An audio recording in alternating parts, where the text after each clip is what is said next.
Once upon a time, not so long ago, there was a little girl, and her name was Emily.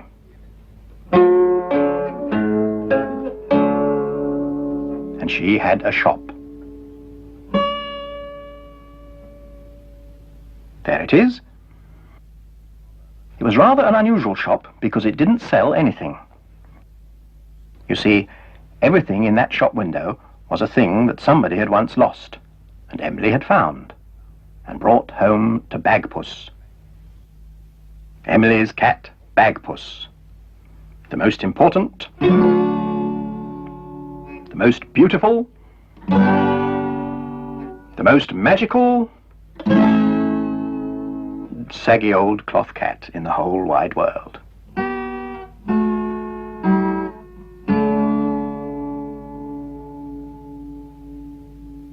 Well now, one day Emily found a thing. And she brought it back to the shop and put it down in front of Bagpuss, who was in the shop window, fast asleep as usual. But then Emily said some magic words. Bagpuss, dear Bagpuss, old fat furry catpuss, wake up and look at this thing that I bring.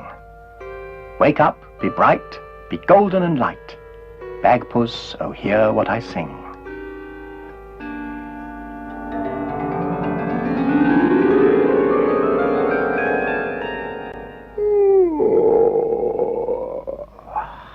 And Bagpuss was wide awake.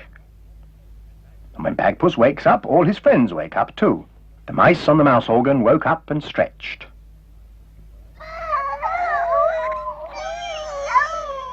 Madeleine, the rag doll. Gabriel, the toad. Oh, look, look. And last of all, Professor Yaffle, who was a very distinguished old woodpecker. He climbed down off his bookend and went to see what it was that Emily had brought.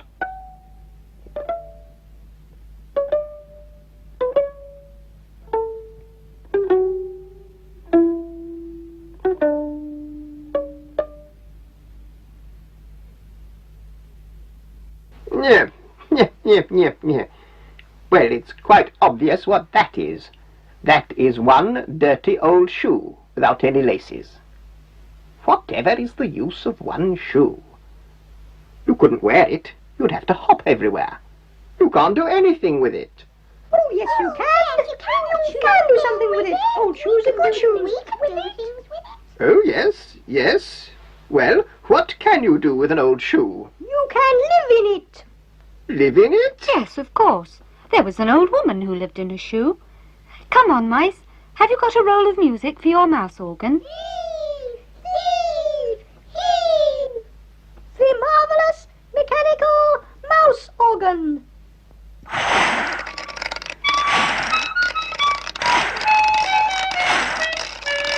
There was an old woman who lived in a shoe. She had so many children, she didn't know what to do. She gave them some broth without any bread, and she whipped them most soundly and sent them to bed. Is that all? You see? You can live in a shoe. You can live in a shoe. You can live in a shoe. You can. Oh, fiddlesticks and flapdoodle. That old woman lived in a great big boot. How many people could live in a little pink shoe like that? You count them. Yaffle count them. Come on. You count them. Oh, very well. 1, 2, 3, 4, 5, 6, 7, 8, 9, 10, 11, 12, 13, 14, 15, 16, 17, 18, 19, oh, stop. This is getting very silly, too silly. I will not have anything more to do with you until you are properly serious. Yeah. Oh, well, It doesn't look a very serious sort of shoe to me. I'm sure there are lots of things one can use one shoe for. Lots of things. If I can think of any. I can think of one. Oh, can you, Charlie Mouse? Well, you tell me what you think, and I'll think too. I would like to sail it. Sail it? Yes, sail it like a boat. Sail it down the stream. Oh! Sail it. Yes. Sail a boat. Yes. Fetch the sails. Come on. Fetch the paddles. Yes. Look, these will do. Look, feathers for oars. We'll fix them in these holes. Yes. That's good. Yes. Aboard, we're sailing. All aboard. Are you ready, Gabriel? Yes, I'm ready. Row, row, row the boat gently down the stream. Merrily, merrily, merrily, merrily, life is but a dream. I dreamed a dream of two fine mouses, tall they were and true. They lived in one of your stately houses, in jackets of blue and braided trousers, and happy as ever a mouse is, though there were only two, though there were only two. Row, row, row the boat gently down the stream. Merrily, merrily, merrily, merrily, life is but a dream. But one mouse said, let's leave these shores, let's sail away, dear, please. This shoe will do if we hold the oars and row it along with our delicate paws.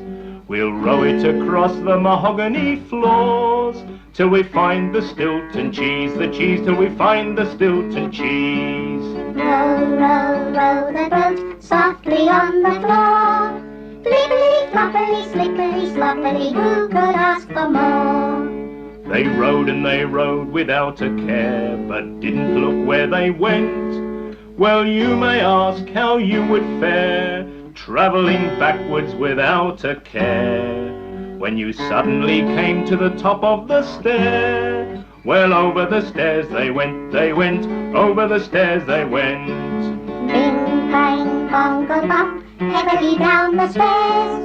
Binglety, banglety, bonglety, bumpety, down the apples and pears. They picked them up from their awful fall and dusted off their knees. Then down the hall by the kitchen wall they rode, and you could hear them call. Or you could if they hadn't been quite so small. Where is that Stilton cheese, that cheese, where is that lovely cheese? Row, row, row the boat over the kitchen floor. Ringly, rungly, into the tunnely, under the larder door. They searched the dishes and tried to spot 'em. Find me a nice bit, please. 'Twas slippery there, but they had forgotten. They tripped and slipped in something rotten, and covered themselves from top to bottom with stinking Stilton cheese, with cheese, revolting Stilton cheese. Those, close your doors, what a dreadful pog!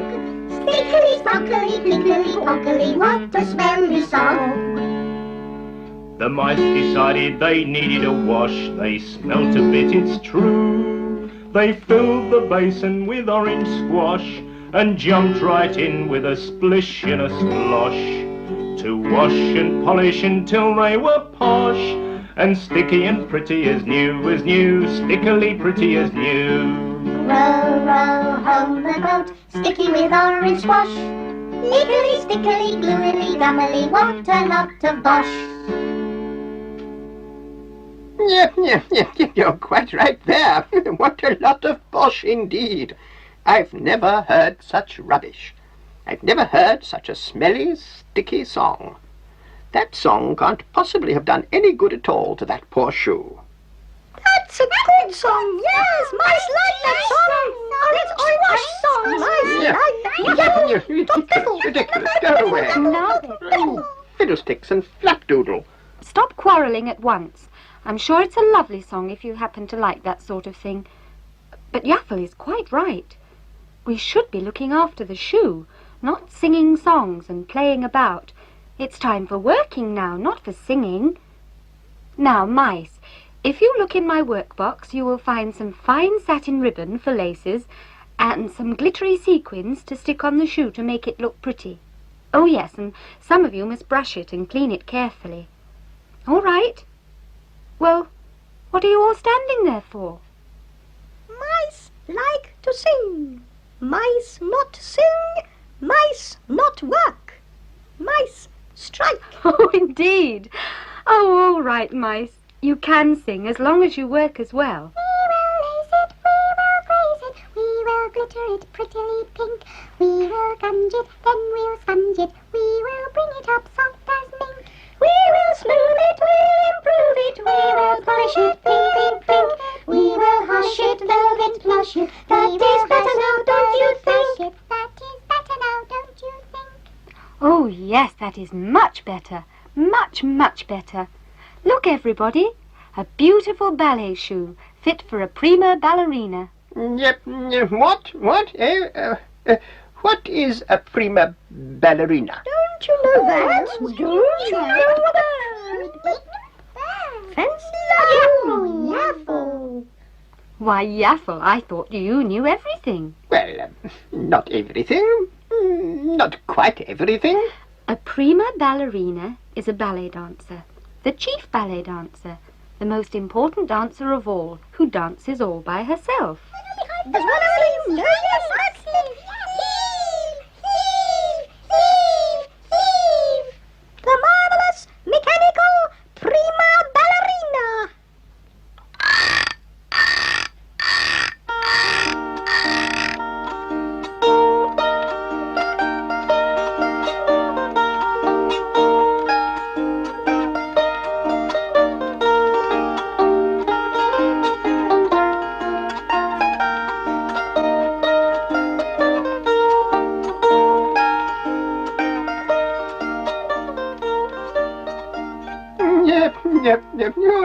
Yep, how charming, oh, quite charming, oh, delightful.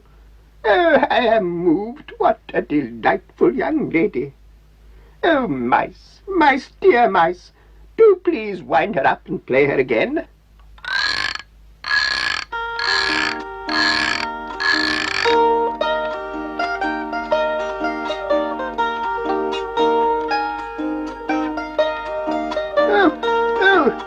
Oh dear, no. Oh, I'm a bit tied up. Oh dear. Yep. Be careful. Oh, mice. Unwind that foolish woodpecker and put the shoe in the window. Yep. So the mice pulled the shoe to the front of the window and left it there, so that if a prima ballerina should happen to come past, she would see it and come in to collect it.